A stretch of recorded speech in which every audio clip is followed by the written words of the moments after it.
When news first came of the Thomas Merton Center, inviting me to introduce Dr. Angela Y. Davis's speech to the center and its friends, I confess long moments of disbelief. That's because, like you all, I've heard or read news reports of FBI files on the center, marked to its counterterrorism files. I remember thinking, well, if they ain't in the files, by inviting Angela Davis and myself to speak, they certainly are now. This is actually old hat to your 2006 Merton Award recipient, for she has had the dubious distinction of being publicly labeled a terrorist by an American president. Of course, that president was Tricky Dick Richard Nixon.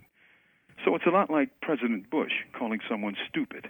Friends, sisters, brothers of the Thomas Merton Center, a group that works hard every day for peace and social justice, your award recipient, Professor Angela Y. Davis, has been a central figure in so many progressive social movements that it is truly difficult to think of one where she has not played a substantial and significant role.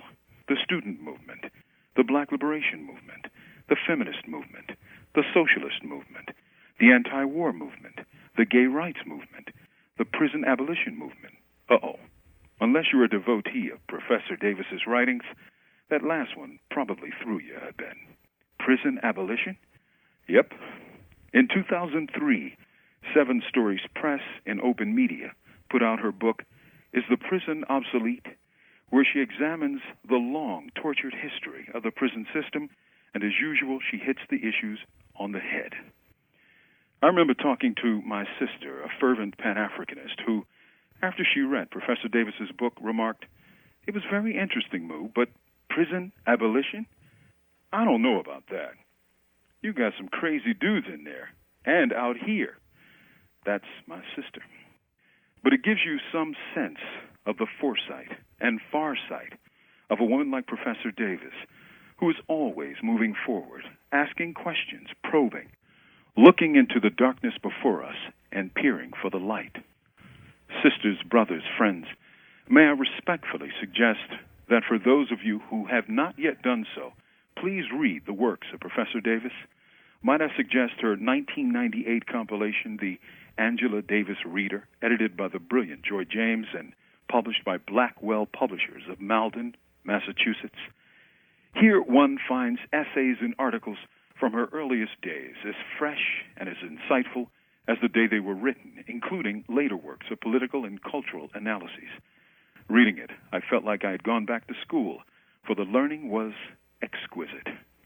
Her later works, like the aforementioned Is the Prison Obsolete?, also bear reading and study, as well as a recent set of interviews entitled Abolition Democracy, Beyond Prison, Torture, and Empire, interviews with Angela Y. Davis, published by Seven Stories last year.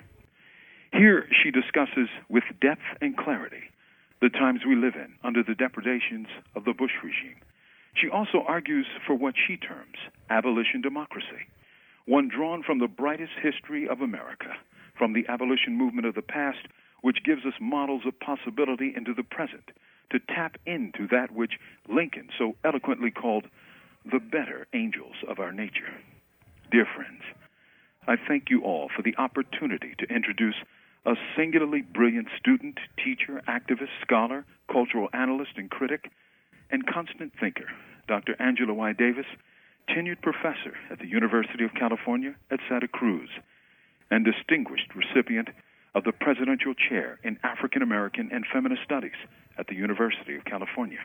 She has been both witness and participant in some of the most liberating modern movements of human liberation. It is my pleasure and my honor to present to you your 2006 Merton Award recipient, Dr. Angela Y. Davis. The U.S. Prison Industry, Neo-Slavery, a book review. Ask any historian, activist, or scholar about the origins of American prison system, and they'll confidently reply the Walnut Street Jail in 19th century Philadelphia. One scholar, professor of literature, Dennis Childs, will say no, adding, that isn't it. And when you ask for more, he'll tell you that prisons began in America, all right, but it wasn't in Philadelphia. It began as slave ships sailing prisons for millions of Africans chained for days and weeks on end in their rancid, stifling holes en route to Philadelphia, Rhode Island, Rio de Janeiro, Havana, Jamaica, Charleston, and beyond. What sparked Child's thinking was an article he read many years ago while a graduate student, written by scholar-activist Dr. Angela Davis, entitled Racialized Punishment and Prison Abolition, in which she noted that the institution of slavery was itself a form of incarceration. That powerful insight has moved Professor Childs to pen a book, Slaves of the State, Black Incarceration from the Chain Gang to the Penitentiary, in which he examines the deep roots and startling continuities between these two repressive institutions and why they remain so popular in the white American mind. For slavery, like the prison industrial complex, was a monstrously lucrative business. He illustrates how names have changed over time, but deep realities remain. A prison, he argues, is a slave ship run aground, and prisoners, neo-slaves. He devotes much of his text to Angola in Louisiana. The name itself is of an African kingdom from whence many blacks were captured centuries ago. Today, one of the biggest prisons in America, Angola, a former mass plantation during the slavery era, looks an awful lot like it today. Chains, shackles, rifles, and repression, where thousands of dark men labor under an unremitting sun. Childs has written a deeply moving and intricately researched book which weaves novels in memory, the past and the present, ancient artifacts and modern tools of repression, to reveal an unwelcome truth about modern-day America and the biggest prison system on earth. Childs shows us how the past isn't really the past after all. From Imprisoned Nation, this is Mumia Abu-Jamal. The New Jim Crow. This is a book review of the book The New Jim Crow, Mass Incarceration in the Age of Color Blindness by Michelle Alexander, published 2010, The New Press. The book, The New Jim Crow, offers an unflinching look at the U.S. addiction to imprisonment and comes up with a startling diagnosis. American corporate greed, political opportunism, and age-old hatreds and fears have congealed to create a monstrous explosion in the world's largest prison industrial complex. Further, the author, a law professor at Ohio State University's Moritz College of Law, Michelle Alexander, digs deep into U.S. history and deeper still into U.S. criminal law and practice to conclude that the barbarous system of repression and control known popularly as Jim Crow had a rebirth in this era.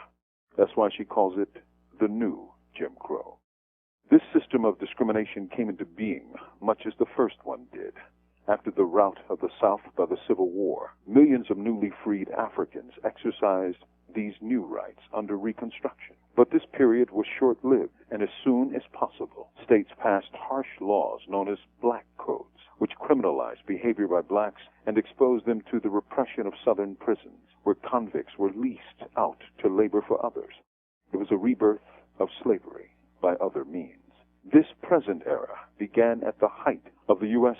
Civil Rights Movement, when millions of blacks fought for their rights denied for more than a century.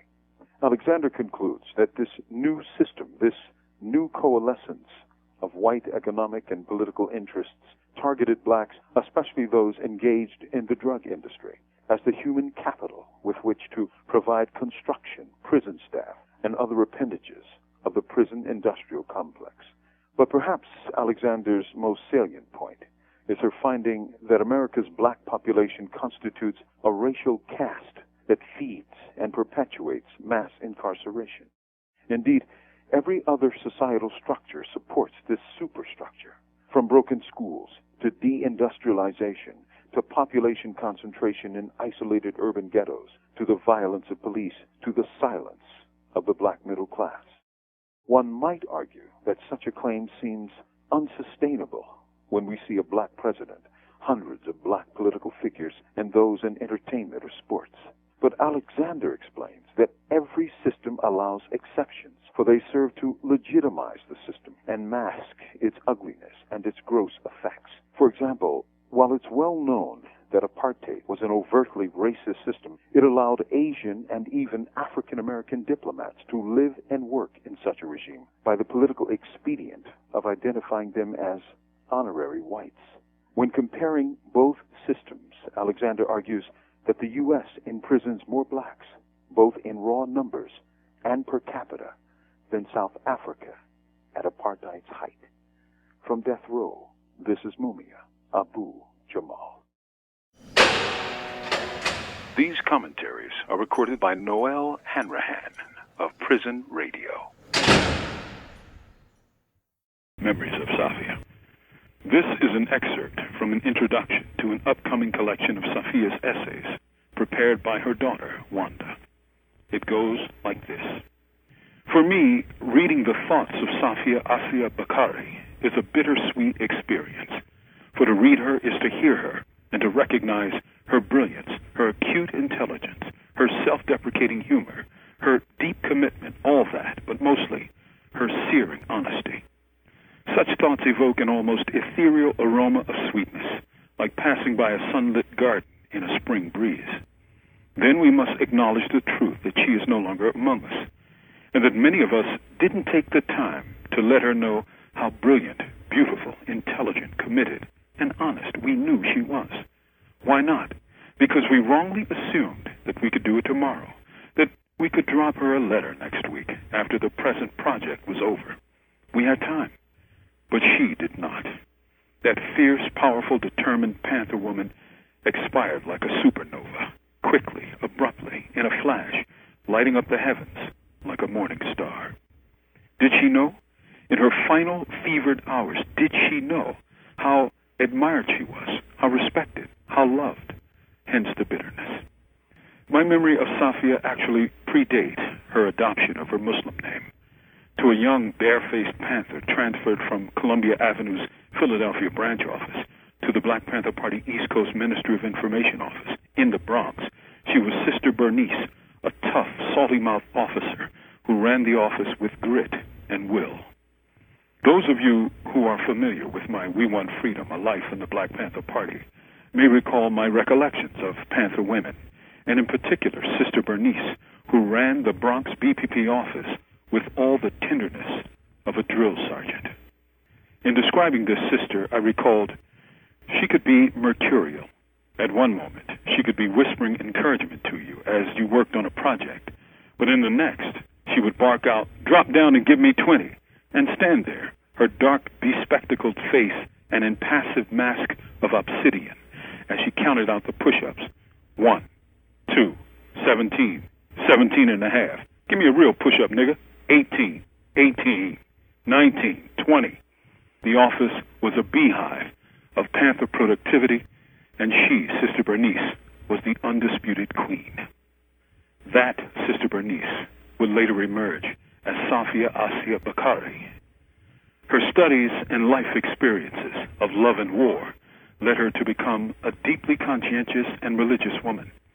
But as these things enriched and transformed her life, her speech, her dress, and her worldview, the iron will of her core self remained. So did her solid integrity. These have been memories of Safiya Bukahari. Love and respect. From death row, this is Mumia Abu-Jamal.